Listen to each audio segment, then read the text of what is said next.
Geometry शब्द देखते ही हम भागने लगते हैं, क्योंकि स्कूल में गणित के इस ज्योमेट्री के चैप्टर ने हमारे दिमाग को बहुत टॉर्चर किया है।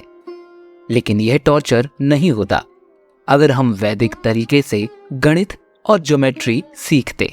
वैदिक काल में गुरु अपने शिष्य को इतनी प्रैक्टिकली गणित और भूमिति के नियम सिखाते थे कि विद्यार्थी दैनिक कार्य करते करते ज्योमेट्री सीख जाते थे। अगर वैदिक कालीन ज्योमेट्री अच्छी थी तो फिर हमें यह रट्टा लगाने वाली शिक्षा पद्धति में पाइथागोरस के प्रमेय और यूलिड्स के सिद्धांत क्यों सिखाए जाते? क्यों कोई भारतीय गणितज्ञ का नाम हमारी भारतीय पुस्तकों में नहीं देखने मिलता? कहते हैं ना कि घर का जोगी जोगता पर गांव का सिद्ध महंत। दूसरों को तो हमारी संस्कृति से ईर्ष्या और जलन थी ही, लेकिन हमने खुद ने भी अपनी महानता को नहीं पहचाना। आज विदेशी लोग तो वैदिक गणित अपना रहे हैं, लेकिन हमारे देश के ही कई लोग ऐसे हैं जो किसी खास मकसद से भारत और खासकर सनातन धर्म को बदनाम करने का अभियान चला रहे हैं। तो हमारा भी उत्तरदायित्व बनता है कि हम अपनी महान विरासत को पहचानें और हमारे जीवन में शामिल करें और किसी दुष्प्रचार का शिकार ना बने। दुष्प्रचार तो ऐसा भी किया जाता है कि ना तो हमारे यहाँ विमान शास्त्र था, ना हमारे यहाँ परमाणु विज्ञान था, ना हमारे यहाँ आयुर्वेद था, ना हमारे गणित, ना हमें गणित आता था और ना ही हमें ज्योमेट्री आती थी। तो फिर यह क्या है? तो क्या ऐसी आकृति और ऐसे बड़े बड़े अद्भुत स्थापत्य बिना गणित के और बिना ज्योमेट्री के क्या संभव है? क्या इन्हें जादू से बनाया गया था? इस जादू को करने के लिए हमें उच्च कोटि की ज्योमेट्री का ज्ञान होना जरूरी है, जो हमारे वैदिक ऋषि मुनियों के पास था। और ज्योमेट्री को शूल्ब सूत्र कहा जाता था। वैदिक काल में ज्योमेट्री हमें कई क्षेत्रों में देखने मिलती है। इनमें से पहला है कल्प शास्त्र, यानी कि यज्ञ निर्माण कला, जिसमें हमें ज्योमेट्री मिलती है। दूसरा है ज्योतिष विज्ञान, इसमें भी हमें ज्योमेट्री देखने मिलती है। तीसरा है वास्तुशास्त्र और शिल्प शास्त्र, यह भी ज्योमेट्री से भरपूर है। और चौथा है श्री विद्या। यह श्री विद्या तंत्र का एक ऐसा प्रकार है जिसमें ज्योमेट्री का उपयोग कर यंत्र का निर्माण किया जाता था। तो आइए जानते हैं कैसी थी वैदिक कालीन ज्योमेट्री। वैदिक काल में सिर्फ ऋषि मुनि ही नहीं, लेकिन ब्राह्मण, कलाकार और कारीगर भी ज्योमेट्री में उत्तीर्ण थे और इनकी यह विद्वत्ता हमें कल्प शास्त्र में देखने मिलती थी। यह कल्प शास्त्र यज्ञ का विज्ञान है। इस कल्प शास्त्र के दो विभाग हैं। पहला है श्रोत सूत्र, जिसने यज्ञ में बोले जाने वाले मंत्र का दिशा निर्देश है, जो अनुष्ठान में उपयोगी है। और दूसरा विभाग है शूल्ब शास्त्र, जिसमें यज्ञ और यज्ञ वेदी की तैयारी के बारे में लिखा गया है और यह ज्योमेट्री के लिए बहुत ही महत्वपूर्ण है। शूल्ब सूत्र का अर्थ है शूल्ब यानी कि रस्सी और सूत्र यानी कि सिद्धांत या नियम, और यह सिद्धांत यज्ञ की वेदी बनाने के लिए बहुत महत्वपूर्ण थे। प्राचीन समय में नाप लेने के लिए रस्सी का प्रयोग किया जाता था। आज उस रस्सी ने आधुनिक रूप ले लिया तो वह बन गई मेजर टेप। अब हम आपको एक अग्नि वेदी दिखाते हैं। इस अग्नि वेदी में 3 वेदी होती हैं, एक वर्ग आकार, दूसरी वृत्ताकार और तीसरी अर्धवृत्ताकार। इस अग्नि वेदी में सबसे दिलचस्प बात यह है कि इन यज्ञ कुंडों का आकार वर्गाकार, वृत्ताकार और अर्धवृत्ताकार है, लेकिन उनका क्षेत्रफल एक समान है। बिना भूमिति के ज्ञान के एक समान क्षेत्रफल वाले आकार नहीं बनाए जा सकते। क्या हमारे ऋषि मुनियों के पास ज्योमेट्री का कोई फॉर्मूला था जिसकी मदद से उन्होंने समान क्षेत्रफल वाले यज्ञ कुंड बनाए थे? हमारे ऋषि के पास नाप लेने की एक खास इकाई थी जिसे अंगुल कहा जाता था। जब तिल के 84 दानों को एक लाइन में रखा जाता था और जो लंबाई बनती थी उसे एक अंगुल कहा जाता था। यह अंगुल ही माप लेने की स्टैंडर्ड इकाई थी। तो कई लोग कहेंगे कि यह कैसा माप हुआ जो तिल के दानों से लिया जाता है। तो आपको जानकर हैरानी होगी, हम जिसे इंच कहते हैं वह भी 1995 तक इंच यानी पैर के अंगूठे की चौड़ाई जितना माप, और जिसे पूरा यूरोप मानता था उसे पहले इंच यानी जौ के 3 दाने जितनी लंबाई। तो अब आपको समझ में आ गया होगा कि इंच के मुकाबले अंगुल का कितना स्टैंडर्ड था, क्योंकि तिल के दाने एक समान होते हैं। अब हम समझते हैं कि प्राचीन भारतीय लोगों ने इन अग्नि वेदी की रचना कैसे की। वैदिक काल में वर्ग यानी कि स्क्वायर कैसे बनाते थे। तो आप कहेंगे कि स्क्वायर बनाना तो आसान है, कोई भी बना लेगा, लेकिन स्क्वायर बनाना थोड़ा मुश्किल काम है। अगर आपके पास भूमिति का ज्ञान नहीं है तो आप स्क्वायर तो बना लोगे, लेकिन वह 90 डिग्री वाला नहीं होगा।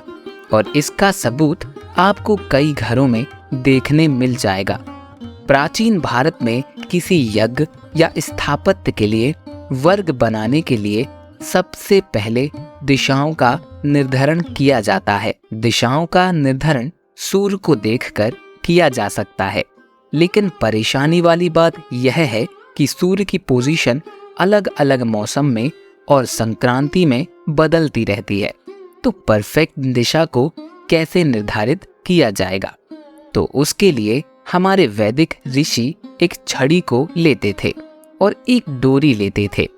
डोरी के छोर पर एक कील को बांधते थे और एक छोर उस छड़ी से बांध देते थे और छड़ी को जमीन में रखकर एक सर्किल दौड़ाते थे। यह काम सूर्य उदय से पहले किया जाता था। अब जब सूर्य उदय होता है तो उस छड़ी की परछाई सूर्य की विपरीत दिशा में पड़ती है, और जब सूर्य जैसे जैसे ऊपर चढ़ता है तो उसकी परछाई भी अपना स्थान बदलती जाती है, और सूर्य अस्त होने पर उसकी परछाई सूर्य के सामने पड़ती है। इस विधि से हमें 2 बिंदु प्राप्त होते हैं। इन बिंदुओं को जोड़ने से हमें पूर्व और पश्चिम रेखा प्राप्त होती है। अब दूसरा स्टेप है स्क्वायर को दौड़ाना। अब हमें 5 अंगुल का स्क्वायर बनाना है, तो हम 5 अंगुल की डोरी लेंगे, और 10 अंगुल का स्क्वायर बनाना है तो 10 अंगुल की डोरी लेंगे। उसे लेकर उस पूर्व पश्चिम रेखा पर एक सर्किल दौड़ाना है। अब ए को सेंटर में रखकर एक दूसरा सर्किल दौड़ाना है। फिर ए और बी के लंबवत पहले सर्कल पर सेंटर बनाकर एक तीसरा सर्कल बनाना है। फिर बी को सेंटर में रखकर चौथा सर्कल बनाना है, और इस प्रकार 5वां सर्कल भी बनाना है। अब हमें इन 4 सर्कल के जोड़ पर 4 बिंदु प्राप्त होते हैं, जिन्हें हम नाम देते हैं 1, 2, 3, 4। और इन बिंदुओं को रेखा से जोड़ने पर हमें एक परफेक्ट स्क्वायर का आकार मिलता है, जो सटीक दिशाओं के साथ अलाइन करता है, और इसमें जो कोने मिलेंगे वे परफेक्ट 90 डिग्री के होंगे। और इसी तरह वेदी और यज्ञ कुंड बनाए जाते हैं। अब अग्नि वेदी में जो वर्गाकार यज्ञ कुंड होता है, उतना ही क्षेत्रफल वृत्ताकार यज्ञ कुंड का भी रखा जाता है। तो ऐसा कैसे किया जाता था वह जानते हैं।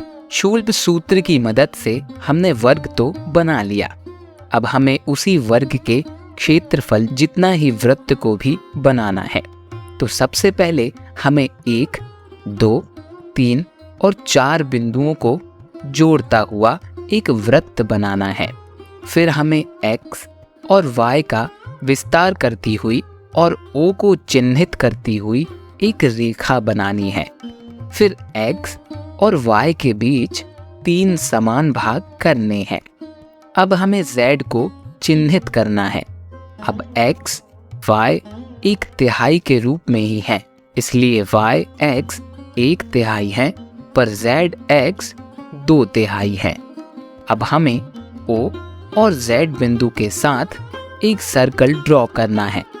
अब यह O और Z से बना सर्कल बहुत महत्वपूर्ण है, क्योंकि इस सर्कल का क्षेत्रफल उस वर्ग के क्षेत्रफल जितना ही है।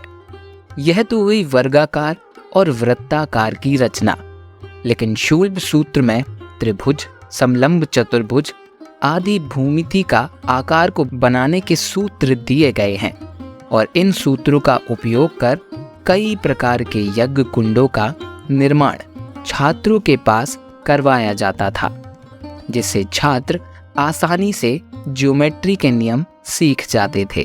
जहां यज्ञ कुंडों के साथ साथ यज्ञ वेदी भी बनाई जाती है, जैसे कि शयन चित्ती, रथ चक्र चित्ती, कूर्म चित्ती आदि। यज्ञ कुंड और यज्ञ चित्ती का निर्माण करते करते छात्र पाई के बारे में भी जानकारी प्राप्त करते थे और पाइथागोरस का प्रमेय भी सीख जाते थे।